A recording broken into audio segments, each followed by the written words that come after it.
So very good morning. आज अपन इस lecture में बात करने वाले हैं जो आपकी सेल बायोलॉजी है, इसका लेक्चर नंबर कौन सा रहने वाला है, 5वां रहने वाला है, जिसमें जो cell cycle and cell division चल रहा था उसके अंदर से अपन ने सेल साइकिल कंप्लीट कर लिया है। अब जो सेल डिवीजन है, उस सेल डिवीजन के अंदर जो आपका समसूत्री विभाजन होता है, माइटोसिस होता है, इसको आज वाले लेक्चर में अपन क्या कर लेंगे, कंप्लीट रूप से पढ़ लेंगे। अब आप सबको पता है आपने साइंस बेच अपना चल रहा है, इसकी सीरीज चल रही है जिसमें अपन ने बायोलॉजी ली थी। बायोलॉजी में जूलॉजी बॉटनी होती है, जूलॉजी कंप्लीट कर चुके हैं। अब अपना जो बॉटनी वाला पोर्शन है वो अपना क्या चल रहा है, कंटिन्यू चल रहा है।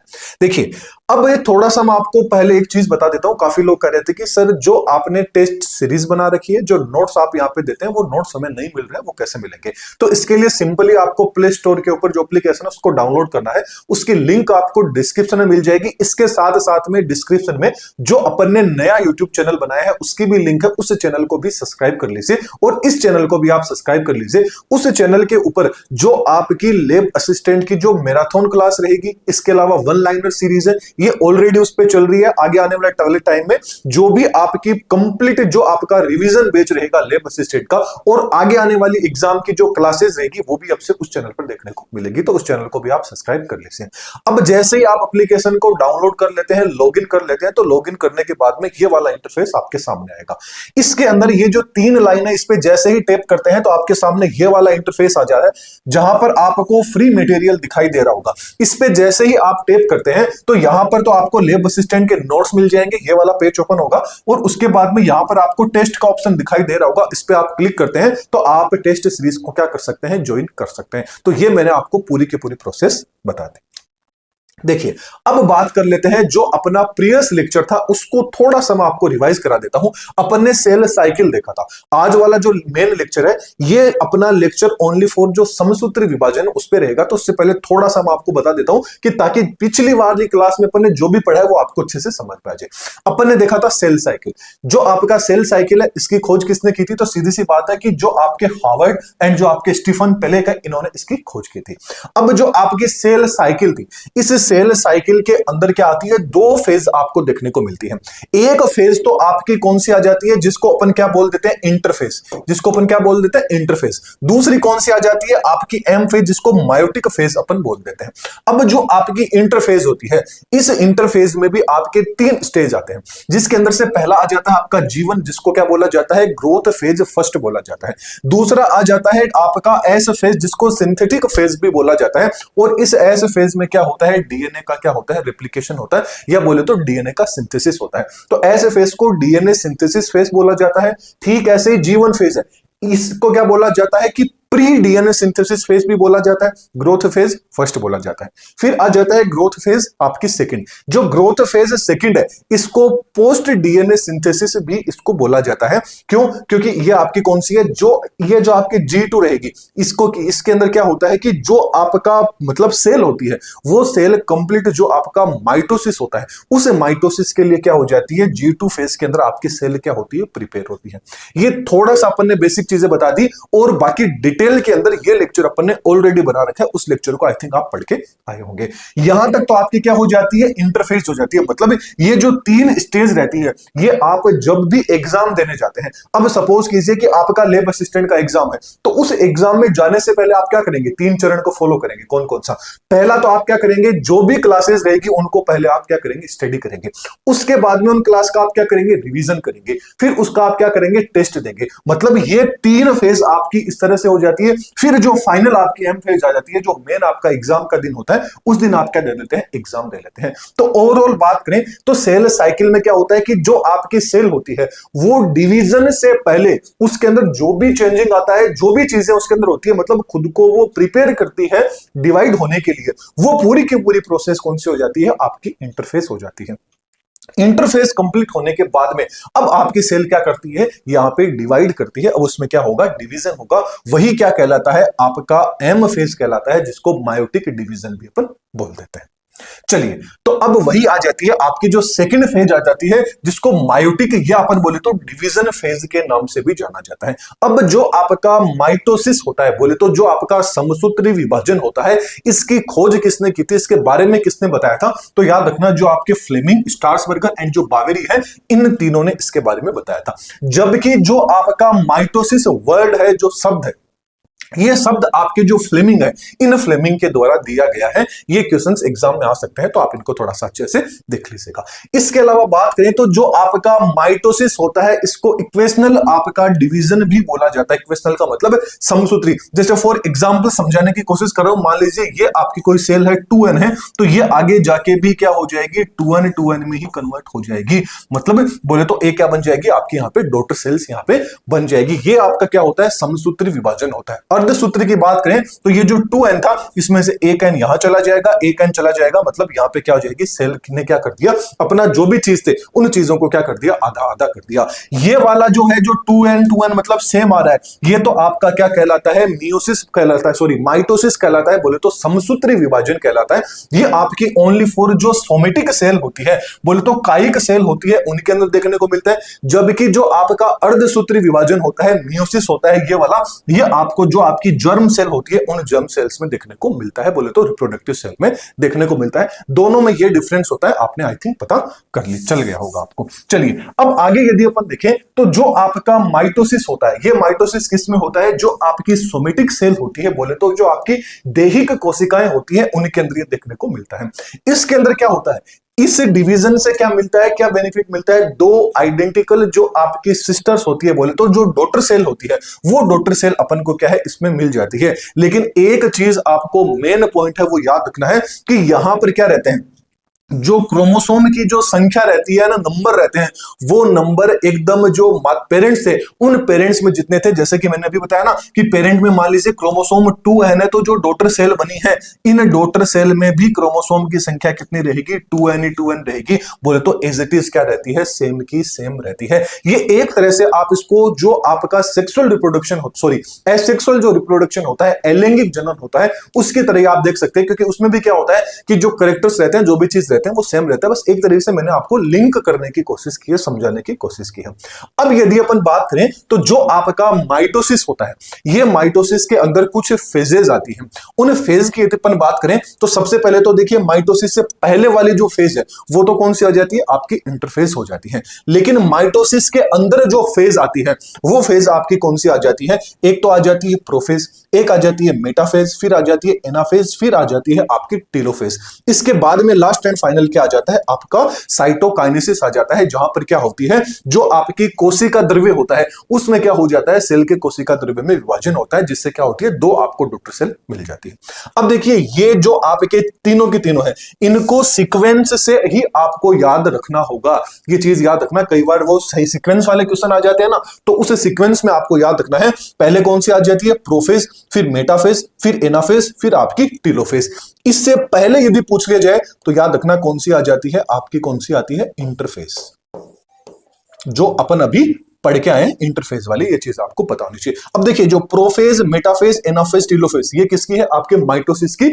आपकी कितनी होती है, 4 फेज होती है। इनको यदि याद करने की मैं आपको ट्रिक बताऊं तो याद रखने का, ये पी से क्या आ जाता है, पिताजी आ जाता है, मैं से क्या आ जाती है, मम्मी आ जाती है, ए से क्या आ जाता है, एंड आ जाता है, टी से क्या आ जाता है, तुम आ जाता है। मतलब इसको तुम इस तरह से याद रख सकते हो, पापा मम्मी और तुम। किस तरह से, पापा मम्मी और तुम। देखिए एक बार फिर से बता देता हूं, पापा मम्मी और, यानी एंड का मतलब क्या हो जाता है, और से हो जाता है और तुम। इस तरह से आप इनको याद रख सकते हैं। पापा मतलब क्या आ गया, प्रोफेज आ गई, मम्मी मतलब मेटाफेज आ गई, एनाफेज मतलब आपका एंड मतलब क्या हो गया, एनाफेज होगी, तुम मतलब क्या हो जाता है, टेलोफेज हो जाता है। इस तरह से आप इनको याद कर सकते हो। अब ये जो आपकी चारों फेज है, इन फेज के अंदर क्या होता है, तो याद रखना, इन चारों फेज के अंदर ओनली फॉर क्या होता है, केंद्रक में विभाजन होता है। और केंद्रक में विभाजन होता है, उसको क्या बोला जाता है, कैरियोकाइनेसिस बोला जाता है। कैरियो का मतलब न्यूक्लियस से होता है, एंड काइनेसिस का मतलब क्या होता है, डिवीजन से होता है। कैरियोकाइनेसिस होने के बाद में क्या होता है, आपका साइटोकाइनेसिस होता है। साइटो का मतलब होता है साइटोप्लाज्म से, कोशिका द्रव्य से, एंड काइनेसिस का मतलब होता है विभाजन। मतलब सबसे पहले तो केंद्रक में विभाजन होता है, उसके बाद में क्या होता है, आपकी जो सेल होती है, मतलब जो आपका साइटोप्लाज्म होता है, उस साइटोप्लाज्म में क्या होता है, डिवीजन होता है। तो ओवरऑल बात करें, जो आपका माइटोसिस होता है, उसमें क्या होता है, कैरियोकाइनेसिस एंड साइटोकाइनेसिस की प्रोसेस देखने को मिलती है। दो तरह का इसमें डिवीजन देखने को मिलता है। कैरियोकाइनेसिस में आपकी 4 फेज आ जाती है, पापा मम्मी और तुम वाली आ जाती है, यानी प्रोफेज, मेटाफेज, एनाफेज एंड आपकी कौन सी आ जाती है, टेलोफेज आ जाती है। जैसा कि आप डायग्राम के अंदर भी यहां पर देख पा रहे होंगे, ये तो कौन सी थी, इंटरफेज थी। इंटरफेज मतलब कि आपके सेल साइकिल से पहले ये वाली जो फेज आपकी, ये कौन सी आ जाती है, इंटरफेज आ जाती है, जिसमें G1 आ गया, S फेज आ गई, आपकी G2 फेज आ जाती है। ये इंटरफेज में क्या होती है, कंप्लीट रूप से क्या होता है, यहां पर प्रिपेयर होता है आपका सेल होती है वो साइकिल होने के मतलब डिवाइड होने के लिए। फिर आ जाती है आपकी प्रोफेज। प्रोफेज को यदि आप गौर से देखेंगे तो प्रोफेज के अंदर क्या होता है कि जो आपका न्यूक्लियर, देखिए ये चारों तरफ आप जो न्यूक्लियस के अंदर पूरी की पूरी जो वॉल देख रहे थे, ये क्या हो रही है, डिसअपेयर हो रही है। इसके साथ में कुछ ना कुछ चेंजिंग आपको देखने को मिलता है। इसके बाद में आ जाती है मेटाफेज। मेटा का मतलब क्या होता है, मिडल लाइन के अंदर, तो यहां पे देख रहे हैं ये भी मिडल लाइन में आ गया, ये भी एक दूसरे के समानांतर आ जाते हैं। ये फेज आपकी कौन सी आ जाती है, मेटाफेज आ जाती है। इसके बाद में आपकी कौन सी आ जाती है, यहां पर आपकी एनाफेज आ जाती है। एनाफेज, एना का मतलब होता है एनालोगस, मतलब ये क्या हो जाएंगे, दोनों आपस में अलग अलग हो जाते हैं, एक दूसरे से अपोजिट पोल की तरफ आपके ये चले जाते हैं। इसके बाद में आ जाते हैं टेलोफेज। टेलोफेज का मतलब दोनों के दोनों क्या आ जाते हैं, टेल के ऊपर आ जाते हैं, मतलब लास्ट वाला जो एंड था वहां पर पहुंच जाते हैं। इसके बाद में क्या हो जाता है, आपका साइटोकाइनेसिस होता है। साइटोकाइनेसिस में क्या हो जाते हैं, दोनों के दोनों आपके क्या हो जाते हैं, अलग हो जाते हैं। बोले तो एक सेल से क्या बन जाती है, दो आपकी क्या बन जाती है, डॉटर सेल बन जाती है। यही क्या कहलाता है, आपका माइटोसिस कहलाता है। आई थिंक आपको सारी चीजें क्लियर हो गई होगी। चलिए इसको और अच्छे से अपन समझने की कोशिश करते हैं। तो सबसे पहले यदि माइटोसिस में पढ़े तो सबसे पहले कौन सी फेज आती है, आपकी एनाफेज आ जाती है।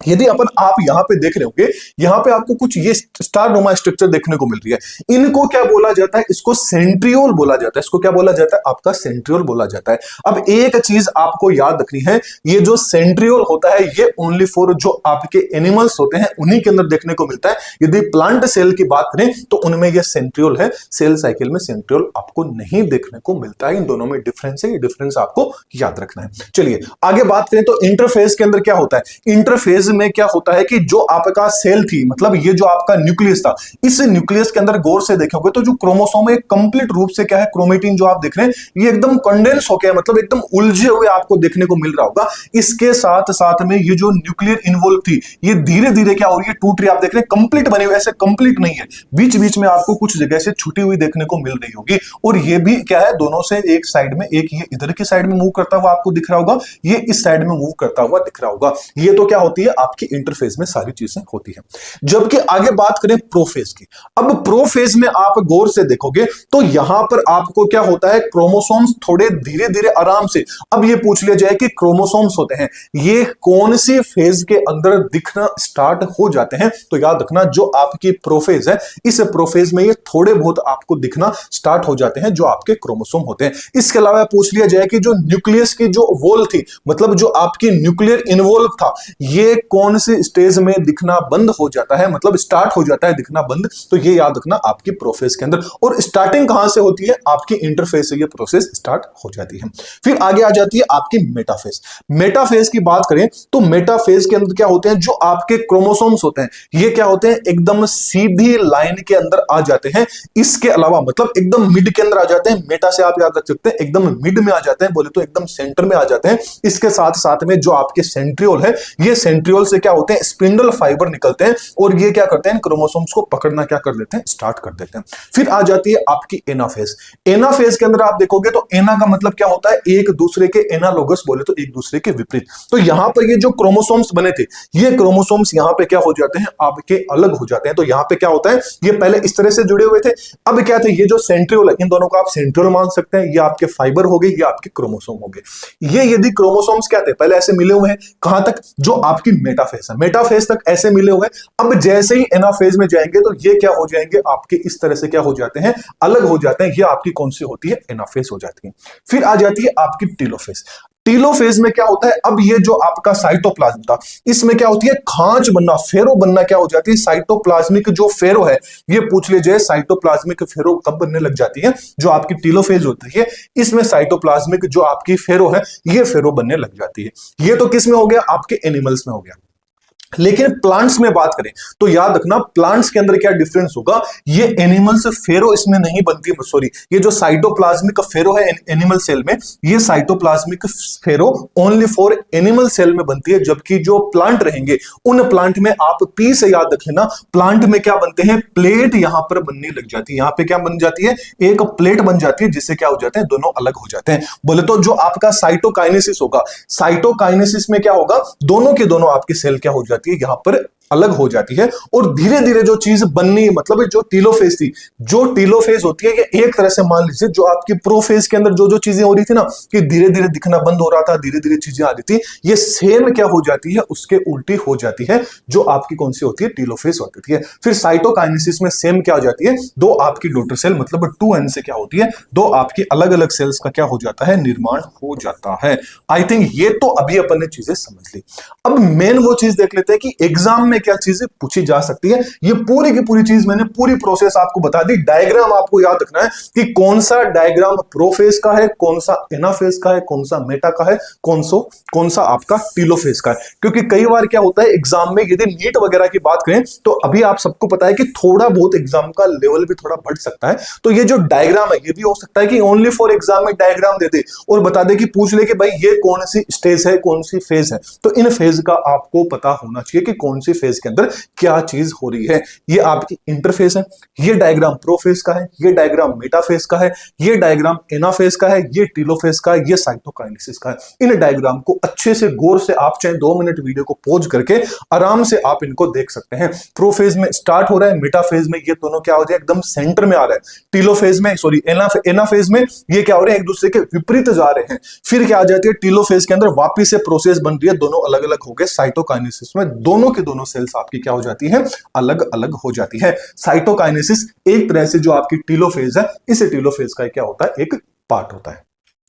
चलिए अब इनको थ्योरी के रूप में देख लेते हैं। तो टेंशन नहीं लेना है, ये तो इंग्लिश मीडियम वालों के लिए हो गया और ये आपके क्या हो जाता है, हिंदी मीडियम वालों के लिए हो गया। चलिए इनको समझने की कोशिश करते हैं क्या अपन ने पढ़ा। तो जो आपकी प्रोफेज थी, प्रोफेज में क्या होते हैं, जो आपके क्रोमेटिन थे, ये क्रोमेटिन के अंदर क्या हो रहा है, कंडेंस हो जाते हैं और इसके अंदर क्या हो जाता है, जो विजिबिलिटी है क्रोमोसोम की वो आपको देखने को मिल जाती है प्रोफेज के अंदर। जैसा कि डायग्राम में भी आप देख सकते हैं कि प्रोफेज के अंदर क्या हो रहा है, क्रोमोसोम आपको दिख रहे हैं और धीरे धीरे क्या हो रहा है, कंडेंस हो जाते हैं यहाँ पे जो आपकी क्रोमेटिड होते हैं, जो आप ये क्रोमेटिड की बात कर रहे हैं। इसके साथ साथ में जो न्यूक्लियर इन्वॉल्व है, ये धीरे धीरे इसके साथ में जो न्यूक्लियस है ये धीरे धीरे क्या हो रहे हैं, डिसअपेयर हो रहे हैं, बोले धीरे धीरे ये दिखना क्या हो जाते हैं, आपको बंद हो जाते हैं। एंड जो स्पिंडल फाइबर्स है, ये स्पिंडल फाइबर्स का क्या हो जाता है, यहां पर निर्माण होना क्या हो जाता है, ये स्पिंडल फाइबर है जिनका क्या है, निर्माण होना स्टार्ट हो जाता है। न्यूक्लियर इन्वॉल्व एंड जो न्यूक्लियोलस है ये धीरे धीरे क्या हो जाते हैं, यहां पर दिखना बंद हो जाते हैं। ये तो बात कर ली प्रोफेज की।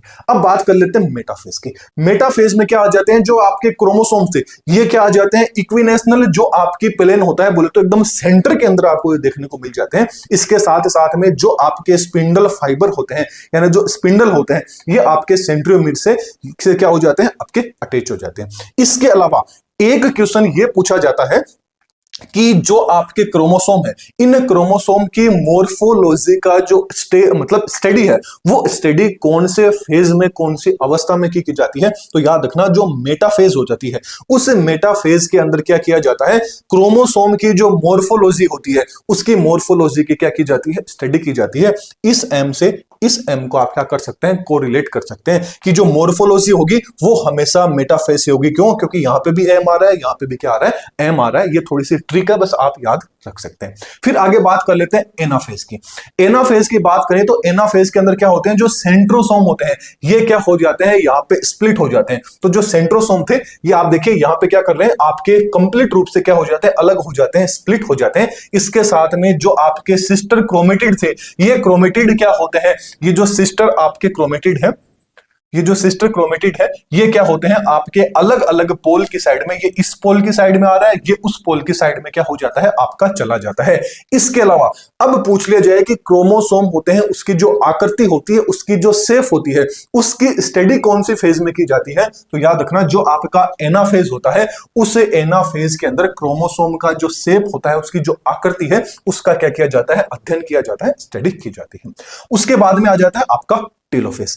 टेलोफेज की बात करें तो टेलोफेज के अंदर जो क्रोमेटिड है वो वापस क्या होने लग जाते हैं, डीकंडेंस होने लग जाते हैं। बोले तो क्रोमेटिन की क्या हो जाती है, यहां पर कंप्लीट रूप से क्या हो जाते हैं, धागे नुमा बोले तो उलझे रूप में वापस से बन जाते हैं। इसके साथ साथ में जो न्यूक्लियर इन्वॉल्व है, न्यूक्लियस है, ये वापस से आना स्टार्ट हो जाते हैं। जैसा कि आप डायग्राम में देख रहे हैं, ये सारी की सारी चीजें क्या हो जाती है, वापस से आना। मतलब ये वाली स्टेज वापस से, मतलब टेलोफेज है, ये एक तरह से वापस घूम फिर के कहां से आ जाएगी, प्रोफेज से में वापस से पहुंच जाती है। मतलब समय का पहिया जहां से स्टार्ट हुआ था वापस घूम के वहीं आ जाता है। चलिए अगला आ जाता है आपका साइटोकाइनेसिस। अब ये जो साइटोकाइनेसिस जो वर्ड है, इस वर्ड को किसने दिया था, तो याद रखना व्हाइटमैन ने दिया था। ये क्वेश्चन पूछ लिया जाता है एग्जाम के लिए, इंपॉर्टेंट है, याद रखिएगा। इसमें सीधी सी बात है, क्या आ रहा है कि जो जो डॉटर सेल थी उनके अंदर क्या हो जाता है, साइटोप्लाज्मिक जो डिवीजन है वो डिवीजन क्या होता है, आपके साइटोकाइनेसिस में स्टार्ट हो जाता है। ये जो चारों की चारों प्रोसेस है, ये तो किस में आ जाती है, कैरियोकाइनेसिस में हो जाती है। मतलब यहां पर क्या हो रहा है, आपके केंद्रक का विभाजन हो रहा है। और साइटोकाइनेसिस में क्या हो रहा है, जो आपका साइटोप्लाज्म था उस साइटोप्लाज्म में क्या हो रहा है, विभाजन हो रहा है। इन दोनों में ये डिफरेंस है, आप थोड़ा सा अच्छे से ध्यान रखिएगा। चलिए ये किस में लिए आ जाता है, हिंदी मीडियम वालों के लिए आ जाता है। चलिए ये भी जो भी मैंने चीज बताई उसको यदि आप और अच्छे से बुक की लैंग्वेज में देखना चाहें तो बुक की लैंग्वेज में आपको सारी की सारी चीजें यहां पे डायग्राम देखने को मिल रहा होगा। तो इस डायग्राम का भी आप स्क्रीनशॉट लेना चाहें तो आप इसका भी स्क्रीनशॉट ले सकते हैं। चलिए यहां तक आई थिंक समझ में आपको आ गया होगा। जो भी चीज मैंने वहां समझाई है ये बुक की लैंग्वेज में, तो इस डायग्राम को थोड़ा सा अच्छे से आप देख लीजिएगा। चलिए अब आगे बात कर लेते हैं कि जो आपके ये वाला तो है आपके एनिमल सेल के अंदर जो माइटोसिस हो रहा है, समसूत्री विभाजन है वो हो जाता है। ये हो जाता है आपके प्लांट्स के अंदर जो माइटोसिस होता है वो इसमें हो रहा है। बस इन दोनों के अंदर जो मेन डिफरेंस है वो मेन डिफरेंस आपको ये देखना है कि यहां पे तो जो आपका सेंट्रियोमर, मतलब जो आपका सेंट्रियोसोल था, ये जो सेंट्रियोल था आपका, इसमें तो क्या होता है, आपके एनिमल सेल में तो सेंट्रियोल बनता है। और यहां पे तो आप देख रहे हैं सेंट्रियोल बन रहा है ना, लेकिन इसमें आप देखेंगे तो यहां पर आपको बिल्कुल भी सेंट्रियोल कहीं पर भी नहीं दिखाई दे रहा होगा। तो इसमें सेंट्रियोल प्रेजेंट होता है, इनमें सेंट्रियोल एब्सेंट होता है। पहला तो आपको ये पॉइंट याद रखना है।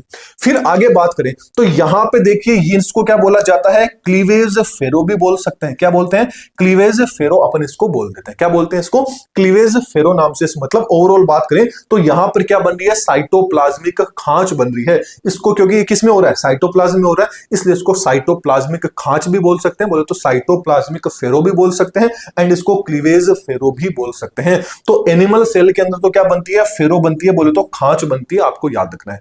जबकि जो प्लांट सेल होती है उन प्लांट सेल के अंदर खांच फेरो नहीं बनके क्या बनती है, जो आपकी एक प्लेट होती है, मतलब आपकी क्या बनती है, जो प्लेट होती है उस प्लेट का क्या होता है, यहां पर निर्माण होता है। तो याद रखना कि इनमें तो क्या हो रहा है, प्लेट बन रही है और इसके अंदर क्या बन रही है, फेरो बन रही है। बस दोनों में इतना ही डिफरेंस है, बाकी सारे के सारे जो प्रोसेस है वो बिल्कुल सेम है। जो मेन जो दो डिफरेंस है वो दोनों डिफरेंस मैंने बता दिए। इसमें तो सेंट्रियोसोल है, ये आपका प्रेजेंट होता है, देखने को मिलता है, यहां पे सेंट्रियोसोल नहीं देखने को मिलता है। बाकी पूरी की पूरी जो चीजें रहती है वो पूरी की पूरी क्या रहती है, दोनों के अंदर सेम रहती है। जैसे कि आप देख रहे हैं यहां पे क्या बन रही है, सेल प्लेट। ये क्या बन रही है, आपकी सेल पूरी की पूरी प्लेट बनती है। यहां पे पूरा खांच बन रहा है इस तरह से, ये दोनों अलग हो जाएगी, यहां पे प्लेट बनेगा, ये अलग हो जाएगा और ये आपका अलग हो जाएगा। ये तो किस में होता है, आपके एनिमल्स के अंदर देखने को मिलता है। ये किस में देखने को मिलता है, आपके प्लांट्स में देखने को मिलता है। इन दोनों का जो डायग्राम है वो डायग्राम भी आप अच्छे से देख सकते हैं। ये चीज अपन ने देख ली। चलिए अब आगे इनके फंक्शन की बात कर लेते हैं। ये तो किसके लिए आ जाता है, हिंदी मीडियम वालों के लिए आ जाता है। ये आपका किसके लिए आ जाता है, ये तो हिंदी मीडियम वालों के लिए आ जाता है, और ये आपके किसके लिए आ जाता है, इंग्लिश मीडियम वालों के लिए आ जाता है। वैसे देखा जाए तो इतना ज्यादा ये इंपॉर्टेंट नहीं है स्लाइड, आप इसको स्किप करना चाहें तो कर सकते हैं, लेकिन जो मेन पॉइंट है वो मेन पॉइंट इतना सा याद रखिएगा कि जो आपका माइटोसिस होता है, इस माइटोसिस का क्या फंक्शन रहता है, रोल क्या रहता है। तो ये ग्रोथ, सेल की जो ग्रोथ होती है एंड जो सेल का डेवलपमेंट होता है उसके लिए क्या रहता है, काफी ज्यादा इंपॉर्टेंट रहता है। इसके अलावा जो आपका टिश्यू होता है, जो उत्तक होता है, उस तक का जो रिपेयरिंग का काम हो गया एंड उसका जो रीजनरेशन का काम हो जाता है, उसके लिए क्या रहता है, माइटोसिस इंपॉर्टेंट रहता है। इसके साथ साथ में जो जेनेटिक स्टेबिलिटी रहती है उसको मेंटेन रखने के लिए भी जो माइटोसिस होता है ये काफी ज्यादा इंपॉर्टेंट रहता है। साथ में एसेक्सुअल रिप्रोडक्शन के अंदर भी क्या होता है, माइटोसिस इंपॉर्टेंट रहता है। इसके अलावा जो सेल रिप्लेसमेंट होता है, सेल का जो रिप्लेसमेंट करना है, उसके लिए भी आपका माइटोसिस क्या होता है, इंपॉर्टेंट होता है। ये अपन ने कंप्लीट किसके बारे में बात कर ली, आपके माइटोसिस के बारे में बात कर ली, बोले तो समसूत्री विभाजन के बारे में। अब जो अगली अपनी क्लास रहेगी वो किसके ऊपर रहेगी, मियोसिस पे रहेगी, अर्धसूत्री विभाजन के ऊपर रहने वाली है। इसके साथ साथ जो प्ले स्टोर पे एप्लीकेशन है उसको भी आप डाउनलोड कर लीजिएगा, उसकी लिंक भी डिस्क्रिप्शन में मिल जाएगी। साथ साथ में जो नया चैनल है उसको भी सब्सक्राइब कर लीजिएगा, आपको सब्सक्राइब का ऑप्शन दिखाई दे रहा होगा, सब्सक्राइब कर लीजिए। दोनों के दोनों जो चैनल है ये दोनों चैनल आपके लिए काफी इंपॉर्टेंट रहने वाले हैं। इसके अलावा ये अपना सोशल मीडिया से इनके ऊपर भी आप फॉलो करना चाहें तो कर सकते हैं। एक बार एप्लीकेशन को विजिट जरूर कीजिएगा, यहां पर आपको लैब असिस्टेंट से रिलेटेड काफी ज्यादा जो मतलब चीजें हैं वो चीजें आपको इस ऐप के ऊपर देखने को मिलेगी। तो चलिए फिर अगले वीडियो में फिर मिलते हैं। कोई भी डाउट है तो आप कमेंट सेक्शन में पूछ सकते हैं। इसके अलावा ज्यादा से ज्यादा लोगों को वीडियो को शेयर कीजिएगा, चैनल पे नहीं तो चैनल को सब्सक्राइब कीजिएगा। तो चलिए फिर अगले लेक्चर में फिर मिलते हैं। Thank you.